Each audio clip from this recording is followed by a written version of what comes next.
Good evening, ladies and gentlemen, and welcome to another episode of America in Black and White, where we discuss the issues of what's happening and troubling in the underserved African American communities and how we can best solve those issues. Tonight, we were supposed to have a guest, Mr. Darryl C. Speaks, but it seems as though if he's not going to be able to make it, so we are going to go forward with just some shows.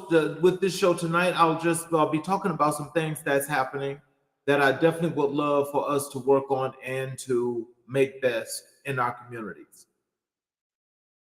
Well, one of the things I want to talk about is I want to make sure that each and every last one of you individuals, that's in our underserved communities as well as African American communities, can do one thing to better lives. And that is, you guys need to make sure that you go out and vote. I'm asking you to do that because 2024 is a has got this major issue going on with the election to where, we've got some issues with certain communities that, face extinction. So right now, what's being debated and what is happening right now in this election cycle is we have this two-party system, but now we've got some folks that are running on alternate parties that are actually trying to cipher away enough vote to lean to have everything leaning towards the conservative side of this movement that's here in the country. What has always been the case is, for people that look like myself, we've always had the situation to where it matters not what party has actually been in place, but there's nothing that has been beneficial, to really help our situations, to help build our communities and build our people. Well, let me just say this. I think when it comes to this election, I think people should think more of this is not an issue of, the lesser of two evils, because there's really two sides here, and the two sides um, are very meaningful, and not only what they say, but what they're doing.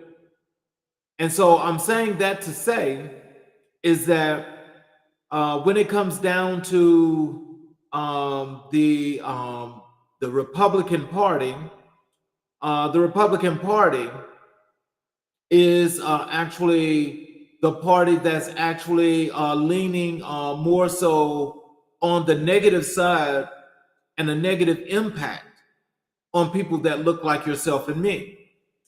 What that means is that they're talking about this thing that's being preached for some time now about taking America back and making it great again.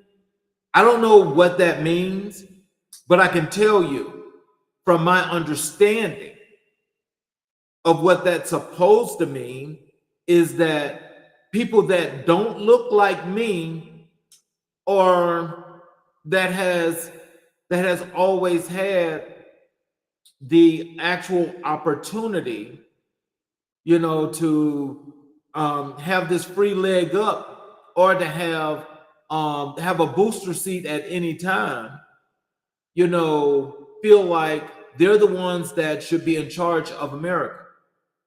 They feel like they're the ones that should be in charge of the world, and they feel like anything that does not look like them should not even exist.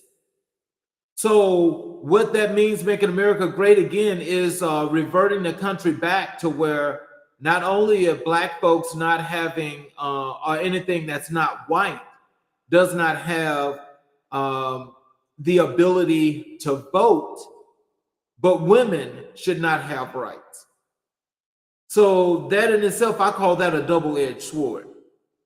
So what that means is that any part of a progressive movement has to be cut short. So I think anytime somebody can tell you, like Donald Trump has, that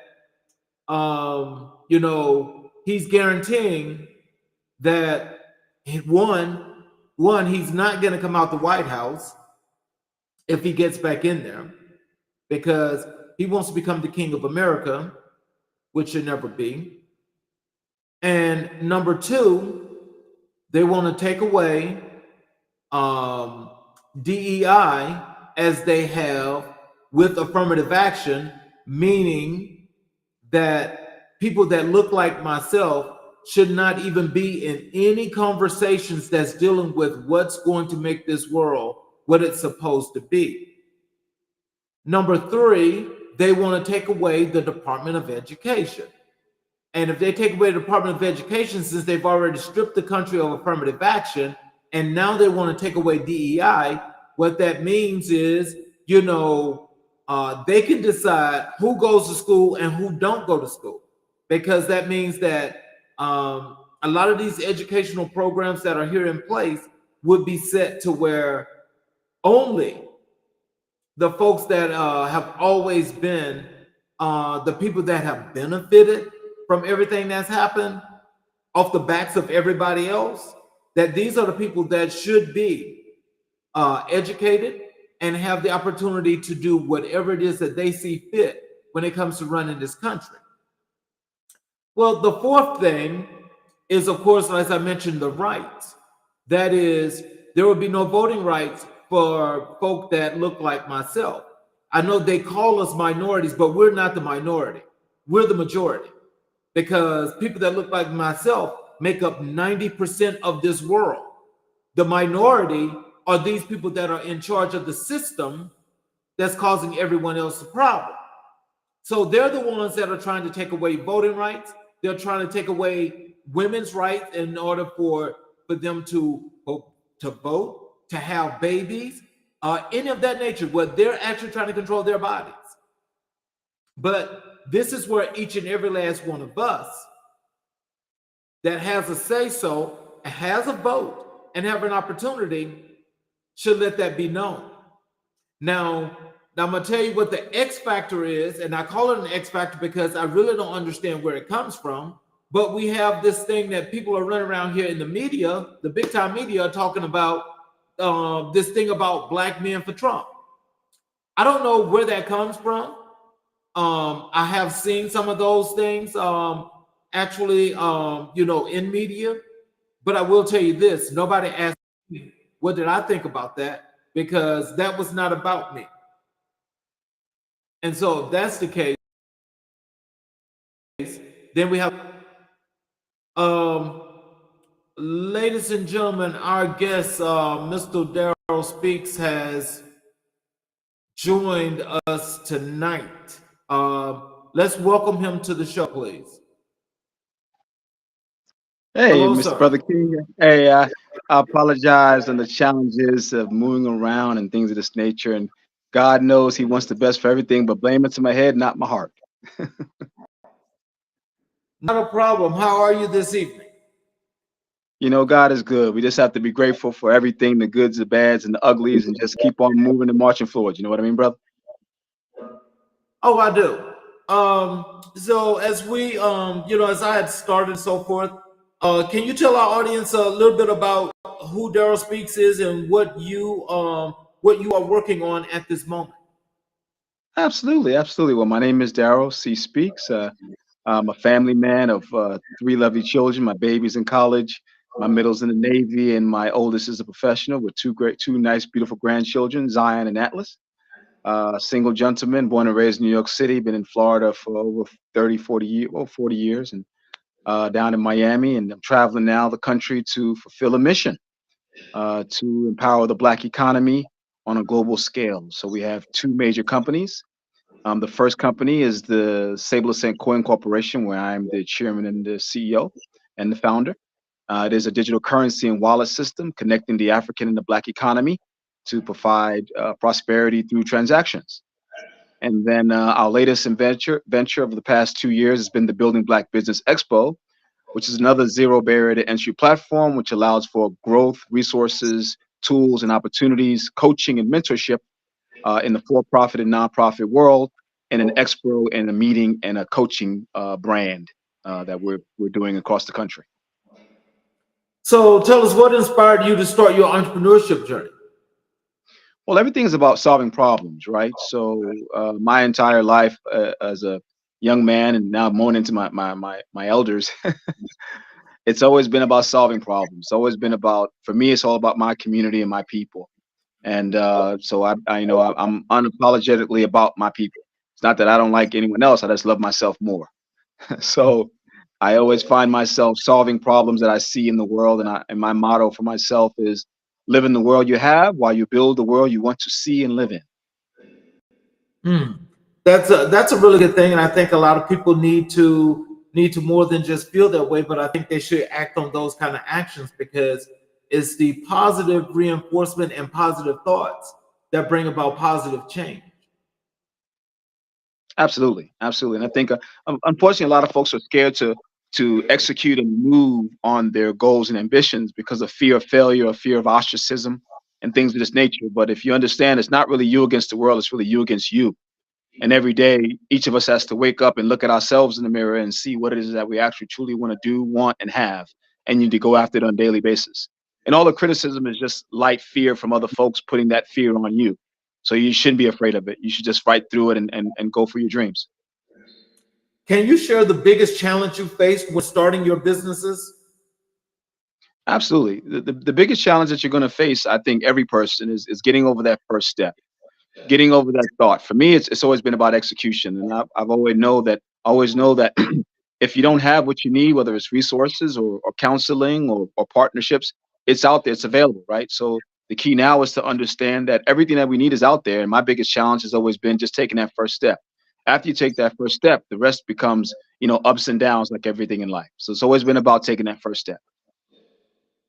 What motivated you to get involved in community development? Well, what motivates me the most in the world is to see what the world is not doing. And unfortunately, because of a lot of fears and a lot of scared of lack of resources, a lot of our own leaders in the Black community are creating stagnated opportunities for our people. So what motivates me the most is to see all of the lack of execution in the world and to want to build something better for our people. That's what motivates me the absolute most. So, can you describe a successful community project you've led? Absolutely. I've led several community projects. One of the ones I'm the most excited about is when I was able to travel through Africa and to offer the people some opportunities and different technologies and different consulting and to give people hope. Right now, with the Stable Coin Corporation, we have SAC1 POS that's basically trading now, and we're providing opportunities in transactions and access to medium of exchange for our digital currency. So having starting initiatives that are empowering to our people is what I'm really all about. So, what are some of those things, though, when you talk about the community projects you've led, compared to what you've done in Africa? What are some of those things that you've done here domestically? Absolutely. On the domestic level, we focus on mentorship and coaching. Coaching the youth, coaching troubled individuals who having, issues with vision, having issue with execution, having issues with, knowing where to go and who to turn to. So right now, our team is focused on collaborating on a team of Black leaders and coaches and mentors to provide those skills trainings and those different skills that our community needs. So right now, our community needs coaches. Our community needs Black leaders to stand up and to speak for us and to help us through. Yeah, it's okay to fight for dollars. I get it. But our young people need help. Our young people need to see that we love them and we care for them. So a lot of initiatives that we're doing now with the Building Black Business brand is to focus on coaching, mentorship, partnership, and giving collaboration and helping people that need help from a consulting perspective. So, how do you stay motivated during tough times? During tough times, I really look at day by day. Every day I wake up with an idea of gratitude every single day, and I encourage everybody to stay in gratitude mode. Fear is what causes us frustration and it causes us anxiety for the future. But as we wake up every single day, Charles, I think the main thing we should do as people is to really focus on be grateful for what you have. Be focused that you have two arms, two legs. You have an ability to get something to eat. you have a roof over your head, so we can consistently stay in gratitude. That's what should motivate us. Under you need to people need to understand that 95% of the world is in absolute poverty. It's not that they don't have the opportunity; they have nothing. Versus here in America, we have everything. We have everything. So, how do you engage and mobilize community members? Absolutely. We do that through communication. So we communication on not just social media, but also through Zoom calls, through chats and things of this nature. So we engage through a lot of conversations and through some of the local and events that we'll be doing across the country. And all those events will be collaborative. So we call it what's called zero barriers to entry. So we know that a lot of organizations have barriers, which are fees, and we get it, but we understand that a lot of people don't have those fees to collaborate. So we want to create a platform that people can engage in, have confidence that the people will be there to help them in a system, and the more so love on them. People can bring their value. If they don't have money, they can bring their value. So, with some of those communications that you guys have you guys done any of those on the ground where you're like face to face with the people in the different communities? Yeah, yeah, we do in the Fort Lauderdale area. We've been doing local meetups at the beautiful Caribbean restaurant called Lalos. We've been doing some at the nice brewery space that's in 441 in Fort Lauderdale. Then we've been doing some events at the Cats. I'm actually here in the Georgia area. We're established with some of the team members here for the Building Black Business Expo Atlanta, and then I'll be in Houston, Texas, and then from there we'll be doing the state of Maryland for Baltimore. But yeah, so we'll be structuring with our teams throughout each state and collaborating and doing local events, and then doing a lot of trainings and then a lot of executive coaching sessions to giving people execution strategies. We're calling it our Push to Succeed execution trainings. So we'll be doing some of those. Look to see those here in the future. So, what strategies do you use to attract and retain customers? Well, attracting and retain customers is really all about offering good value, right? Value is the key to everything. So I think if our people can understand that value is through doing whatever you can, doing everything that we can to provide whatever that value is, whether you're a hat maker, a doctor, a lawyer, or whatever you are, try to add as much value as you can and add more in use value than you take in cash value. So just in our past expo here in Fort Lauderdale, we offered a lot of value in regards to speakers. A lot of our great speakers provide a lot of gems, as we call them, as far as nuggets. So it's all about adding value to people and providing the different tools and resources that people can actually use and actually use in their day-to-day lives. And in collaborations, encourage people to connect with everybody. A lot of people have a tendency to be gatekeepers and want to be the middleman, and that's cool. But at the end of the day, people need to know that there's actual value in the connections that you're establishing with people. So, what are the biggest challenges in community development today? Well, the biggest challenge that I'm seeing is gatekeepers. I'm seeing that a lot of people are trying to hoard the knowledge and hoard the resources. That's the biggest challenge of the community development right now. And that's what I see as I travel the world. The biggest challenge is ourselves. We need to get out of our own way and let the resources flow to the people at the bottom. They're being weighted at the top, and it's not reaching the people through administrative costs and things of this nature. So that's the biggest challenges in the community development right now. It's not the lack of ideas. It's not the lack of execution. It's being hoarded at the top, and that's where it stops. Well, I really have to agree with that because, to my knowledge and the things that I've actually found in research that I have done, is that I've actually found that there are an enormous amount of people that look like myself that are gatekeepers. And the issue with them being gatekeepers, or shall I say, the problem with that is they're actually trying to prevent a lot of people from coming up. And I'm not understanding that because I want to know what is that about. Yeah. It's a fear. It's a fear of the lack that the resources that you're getting from whether it's a supporter or a sponsor or a donor is going to run out. But at the end of the day, there is no lack of resources. If you ever been to the Mint in DC, they print $50 billion a day. So there's never a lack of resources, and there's never a lack of allocation. And the other thing that we need to realize as people is that God has already written the beginning and the end. So if we keep ourselves in faith and humility as well as in gratitude, you'll understand that God has what's for you for you. He can't take nothing from you that's already yours, right? He can't take no ideas that are already yours. And secondly, he's going to give you what you put in, you know. You put in good work, he's going to give you good results. If you don't put in work, you're not going to get any results. So by hoarding the resources, it's not going to make you any richer. It's not going to make you any richer. That's logic right there. It's logic, common sense. That's why I laugh about it, because you're stopping the growth of the community who needs it, thinking that you're doing ourselves a favor if we're blocking the opportunities that are available. So that's the biggest challenge that's going on in the world right now. So, what inspired you to create the Building Black Business Expo? Well, after looking at all of the tools and resources that are in place right now, I saw we were building the tools within the Building Black Business Expo that are totally different from the other events that are presently active and working. So what we're seeing that all of the events have a few things. They have a high ticket, number one. They have a lot of things where people don't have access to any capital, but they can't get involved. We have it to where people want to get involved and speak, but they've considered not credible enough, or they don't have enough experience. So we want to give all of our brothers and sisters the opportunity and have a platform that they can come to in complete collaboration without a gatekeeper, somebody shutting you out.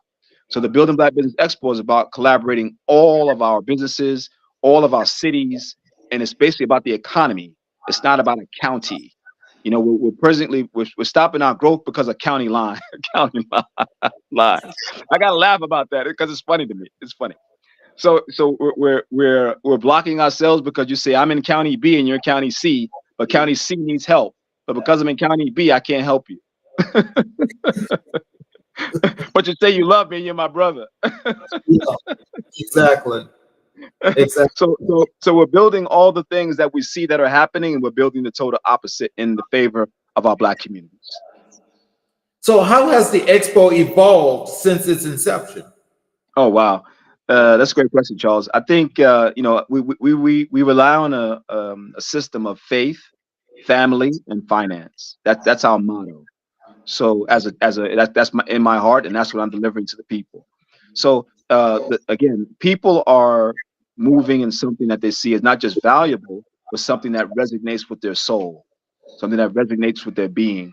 So we're trying to communicate and resonate a brand, which is a promise, to the people, and bring about the connection of the Black community worldwide with the brand that's going to look to deliver value in information, resources, tools, and scalability around the world, and build an economy. That's our goal, is to build an economy. Okay. So, what are the main goals of the expo? The main goals of the expo is to take a zero barrier to entry brand that can collaborate around the world across our Black economy. That's the goal. The goal is to have an expo brand in every state in America and an expo brand in every country around the world.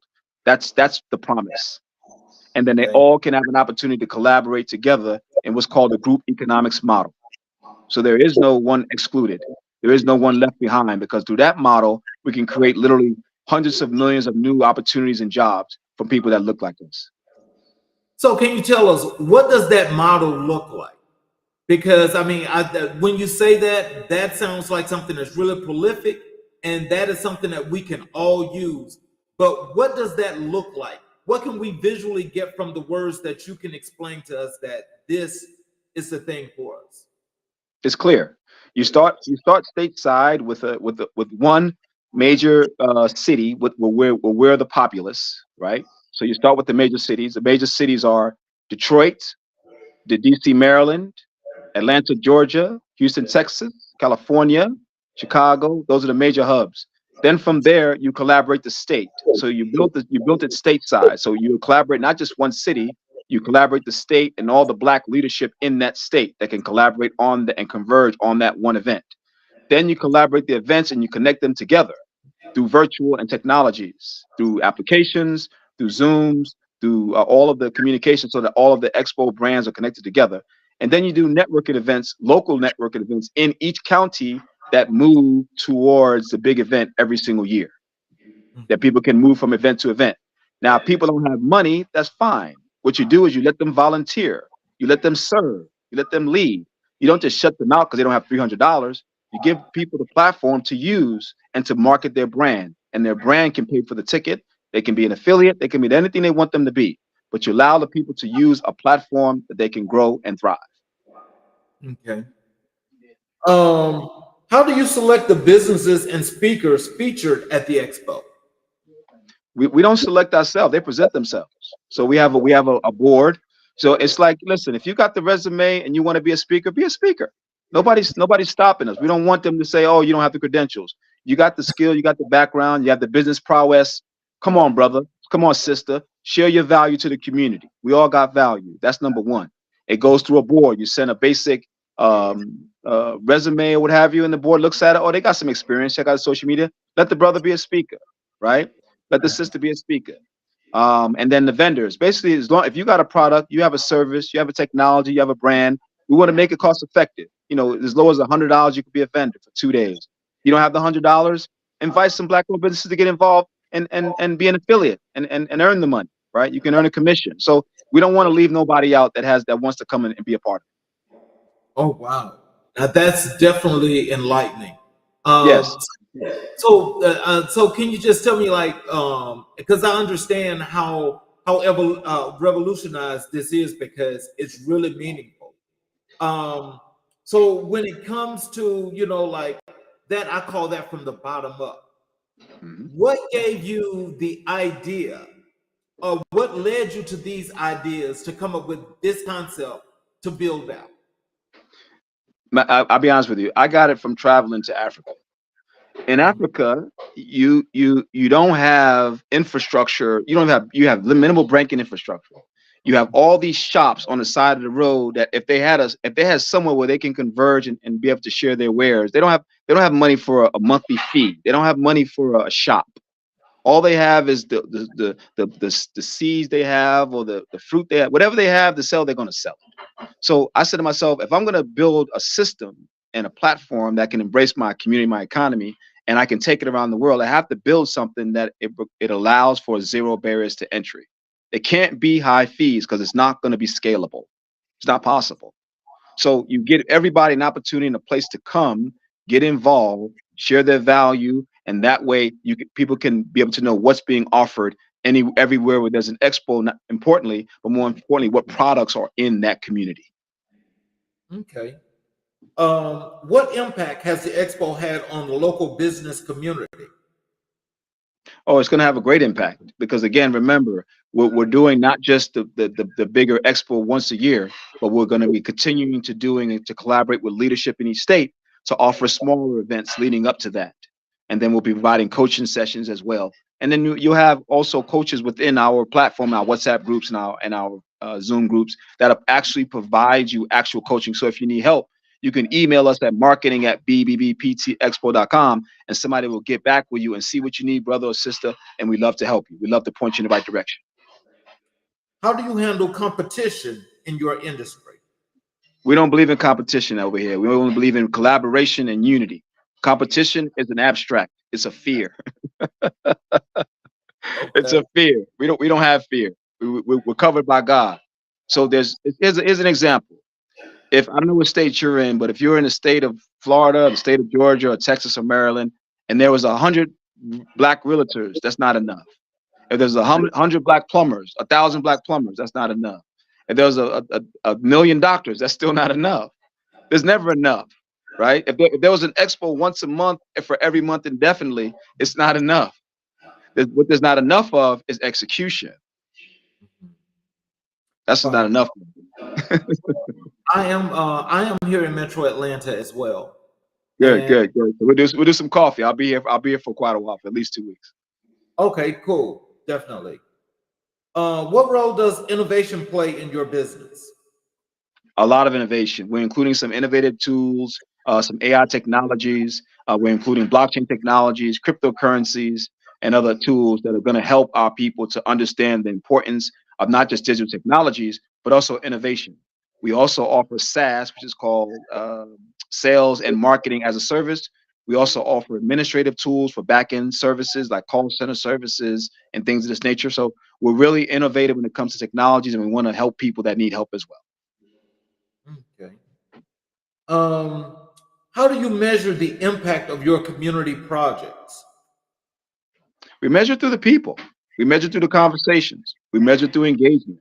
You can always measure your progress through talking to the people who either attended your events or they're actually winning more or they're asking the right questions. When people ask questions, it means they're thinking. So when you measure your progress by communicating with people, having conversation, and getting a feedback, and helping people to engage by loving on them, helping people them to engage, helping them to collaborate, and asking the right questions. If there's anything we can do for you, how can we help you? And focus on customer service. Profit is the benefit of good value. So you always receive profit if you give value. Mm. What role does partnership play in your community development efforts? 100%. That 1,000%. Partnership is what it's all about. You know, they say if you want to go fast, go alone, but if you want to go far, go together. I believe in that wholeheartedly. You gotta collaborate. You gotta part. If you're not partnering up with other people, you other brothers and sisters, you're not gonna go very far. You're gonna do okay. You're gonna make a little money, but you're not gonna travel the world. It's not possible. You can't get across the world by yourself. I did it, but I mean now it's time to do it again, but with a whole team of businesses. I want to take thousands of black-owned businesses to every country. That's my vision. I don't want to go and take one or two companies. I want to take 1,000 black-owned businesses. Imagine if you had, strip malls. Well, we got all these strip malls in our community that are empty. You want to know why, Charles? Because we Why? don't own any franchises. That's why. If we have franchises, they all be full. So do you but as you think about that and you think about some of these models, I mean uh like how would you determine which franchise would be more beneficial for our communities than other communities? Because not all of them actually, not our communities don't fit in a lot of these models for a lot of these different companies and so forth. How do you decide which franchise is going to be a good franchise? Well, I mean that's a matter of demographics, right? So, like we talk about our community, we need to consider what our community needs. We need to build the products and build the products that we utilize, build the products that are in our best interest. And you let the community determine. You don't start off initially as a franchise. You start off providing value on a local level, whether it's at your church or whether it's an online portal, or online platform, or whether you're doing person to person. People started great brands out of the car, right? Out of their house, out of the kitchen. So you always start by ramping up. You ramp up, obviously. If you have, let me give you an example. If you're a cupcake maker, you don't go out and open up a cupcake store. You start up by doing an Uber Eats. So you start up by doing some other type of technology platform to get your product out there. Once your product is out there, then you can determine whether there's viability in the actual product. Once you know there's viability, then you can move it to the franchise model. But you got to be able to determine whether the model is even viable for the community. So if the community embraces it and then your line is out the door, out the gate for your product, it's time to move it out of the kitchen and into a building. Out of the building. Now, I'd say now the interesting part of that, as you bring that up, is now there are certain states here in the southeast that are actually now allowing people to do those kind of things, restaurateurs, out of their houses. Mhm. What do you think about that? Because I think that's really wonderful if you can keep up with the standard. Yeah, I know there's a lot. I mean, I'm big on ordinance. I think you gotta be think about the community safety, right? You gotta always think about the health issues. Everybody can't you can't eat behind everybody. We talk about that all the time. But so being in a person's kitchen may not be the safest, but I mean if it's can pass standards and the local government can put the compliance in there to make sure that it's clean and the temperature's right, I don't see a problem with it. I think it's just about having the right regulatory framework to ensure that it happens. I don't think you should stop someone from being successful only because they have a personal kitchen. But if they can maintain the regulatory standards of the local government, by all means, let them use the kitchen. By all means. Mm. How do you promote the expo and attract attendees? Everything's through digital platforms. And then again, we're doing our local events. We'll be doing some local events and collaborating here locally with the local chamber, I believe with ABC, the Urban League. So our teams reach out to all of the organizations in every county to let them know that we were looking to partner with you, we're looking to work with you. And then some respond and most do not because of fear. The same word, right? So we still collaborate with all of them to let them know we want to do joint ventures where possible. And one thing that you definitely don't hear too often is shared resources. So the entire platform is shared resources and revenues. So we offer that as well. Mm. So take us through a day of the Black Expo from beginning to the end. How is it structured? It's structured through a culmination of early morning talks from 9 a.m. all the way to the end of the business day. We do workshops in between. So there's always breakout sessions, workout sessions. We do early morning breakfasts that include Black men leadership and women's power breakfasts. Then we want to collaborate the church and the clergy. We do the first of its kind roundtable clergy discussion, talk about the power of the business in church and why and how the church should lead us in the church and what's important to us and why do we need to tithe? Why is that important? Right. Then we collaborate on the back end with some more entertainment and networking. And then we lead with usually either some comedy or some type of after hours event. And that'll be for 2 days. And then as we grow, we'll grow into some type of yachting event, awards ceremony, as well as some type of stellar event in the evenings. Oh wow! Now that in itself, that's in itself, especially knowing that that should actually engage a lot of people from many communities to want to take part in this, especially since it's going to help in providing some opportunities for growth. Yeah. I, Which, I which have to commend you for that. Yeah. The goal is to provide a platform of everything that we are, everything that we're about. We're about leadership lunches, breakfasts. We're about workouts, not just setting up shop and selling goods, but also giving real world tangible knowledge and execution strategies. I'm big on execution strategies. Don't tell me the problem and not give me a solution. Let's talk about the strategies that are going to be encouraging our people to provide. What is it going to take for them to do what they need to do, and who are the people that are going to help them to get it done?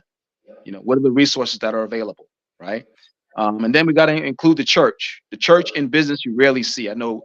Shouts out to Pastor Jake's been doing a lot of great workshops and a lot of great talks. I've been to a few Excel events with where he's been speaking, and that's I'm hoping to collaborate with him in some form. But and then collaborating with music and art. So we also include art and music into our expos as well, because that's a big part of our culture. Hmm. How do you balance quality and growth? Quality and growth comes through the fact of caring and the fact of systems. I'm big on systems. Systems stands for save yourself time, energy, and money. So if you're able to gauge the prospective growth, you can do that either through ticket sales or through engagement. Then what you can do is you can predict how many staff you're going to need, including volunteers, partnerships, and team members. How do you ensure sustainability in your community projects? Sustainability comes through proper planning.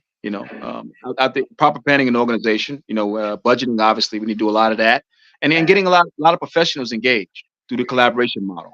So we're going to be collaborating with a lot of great Black leaders and using the insight of the great professionals that came before us. I feel myself as just a vessel. I'm just a vessel here to deliver a promise of Black excellence in business in our community and culture. That's all I'm here to do. I'm not the end all do all. I'm just here to deliver a promise. I understand. What challenges have you faced in organizing the expo? I think the biggest thing I found is getting people to do what they say. A lot of times, people get excited by the mission and the vision, right? They get really, really, really super excited about it. And then what happens is they say, once they see how much work's involved, you know what they do? They stop. Oh wow. Yeah, because they think it would be a light load, but it's not actually a light load. It actually takes work to organize and to unify. What advice would you give to someone just starting their own business? First thing I want to do is get you out a notepad and write a plan. Do a plan and then focus on your missions. You got to start with your first 5 missions that were given to you from God, which is your biblical mission, your personal mission, your life's mission. You got to do also with your personal mission. You also have to do with your um, employment mission or your career mission. And then lastly, your legacy mission. So with your 5 missions, that will move you to understand in business what you need to do for yourself and how you can grow. What advice what advice would you give to someone looking to make a difference in their community? Oh, that's easy. First thing I'm going to do is find out what you're passionate about and go after it. Find out what your passion is. And your passion is whatever thing makes you angry. If something makes you angry, that's your passion. And go out and fix that problem. Go and solve that problem. Hmm. How do you measure the success of the expo? The success is measured by the impact of the participants and the vendors and the people that participate and what they left with. What they can leave with one or two things that caused a great impact in their lives, or they can leave with an aha, I got it, or they leave with a smile. If people are not leaving with a smile, if you're not seeing smiley faces on your social media, if you're not seeing smiley faces in any way, shape, or form, that means you're not getting the success that you want. So the key for an expo is to have smiley faces, community engagement, and have people actually feeling comfortable about not just being there, but also what they've received from the value that they've heard and read and the nuggets that they've gotten from the people and the speakers. How do you manage your time effectively as an entrepreneur? Everything's segmented for me. So for me, it's about giving a certain amount of time to a certain amount of things. And saying, okay, once I get done with that one thing amount of time, I move to the next. So I took that out of the book of Steve Jobs. Steve Jobs used to set up his time slots in 5 minute increments. So you got 5 minutes to say what you got to say, and that's it. For me, it's 30 minutes to an hour. I give every little thing 30 minutes to an hour, and then I move to the next task. I don't return to it. That's it. Elon Musk does 30 minutes. You got 30 minutes to tell me what you got to tell me, and then I gotta go. So I give myself an hour, 30 minutes to an hour for each task. And that's all I spend. I'm not going to come back to it to the next day. I don't Mhm. spend all day on social media. I don't do all that stuff. I don't do That's interesting. How do you address the diverse needs of the community? The diverse needs of the community come in from a space of understanding what's actually needed and required because you have to have diverse thought processes, right? To understand how to gauge issues. So you have to have diverse thought processes. So the community will tell you it's not you can never have a singular mindset. I don't think that's good for anybody, right? So, diverse thoughts always help out in people understanding how to create new ways of doing things because it's coming from different perspectives. Even when it comes to like millennials, Gen Z, we're like the older group. I don't know what they call us, baby boomers, I guess. But hearing it from different age groups is important as well. What feedback have you received from participants and attendees at the expo? The teams have said some great things. I'm getting some getting some good feedback from the teams. I believe we have a whole lot of speakers and vendors that from the Florida Expo that are already ready to book for Atlanta. So we're making all the adjustments now and getting everything in order. So you'll see a lot of Florida folks at the Georgia Expo coming up here on 2025. What are the key factors that have contributed to your success? I think for me, I'm a burn the boat type of guy. I live on what's called facts and truth. That's how I live. I believe in facts and truth. I'm not emotional. That's the first thing. And number two is I execute. Regardless of what it is, I'm going to execute. So I know people don't, and so I know that makes us the 1%. So if I say it, I'm gonna do everything in my power to make sure that it happens. It may be delayed because of circumstances, but I'm going to do everything in my power to make it happen. Can you share a story of a community member whose life was positively impacted by your work? Let's think of one. I'm trying to think of one. Oh, okay. I can remember one that was pretty cool. One time I was working with an organization in Miami Beach called the Beach Bum Gang, and I'm not sure if you're familiar with Miami, but in Miami, what happens is individuals that aspire from all over the world, they say, okay, I think I'm gonna go down to Miami, down to South Beach, and live. And if I don't make it, I'll just live on the beach. So they started an organization called the Beach Bum Gang, and that's pretty much what it was. People come from the Midwest or from the North, and they figure they'd come down and if they don't make it successfully, they'll just live on the beach. So one thing that really inspired me, I was super excited to help them with get that up and running, and that was really inspiring to help you. I love helping people, and you'd be surprised all the great knowledge folks have from all over the country that come down, and not just to Florida, but all over. And people just need hand. People just need love.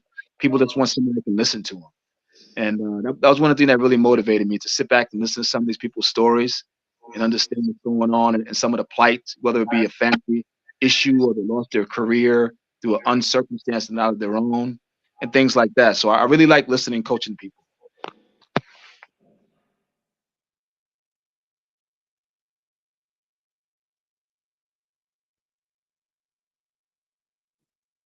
Hello?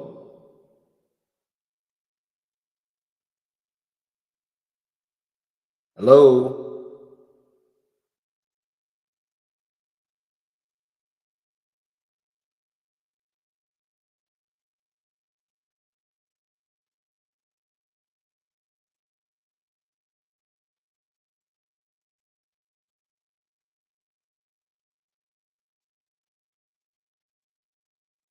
Hello?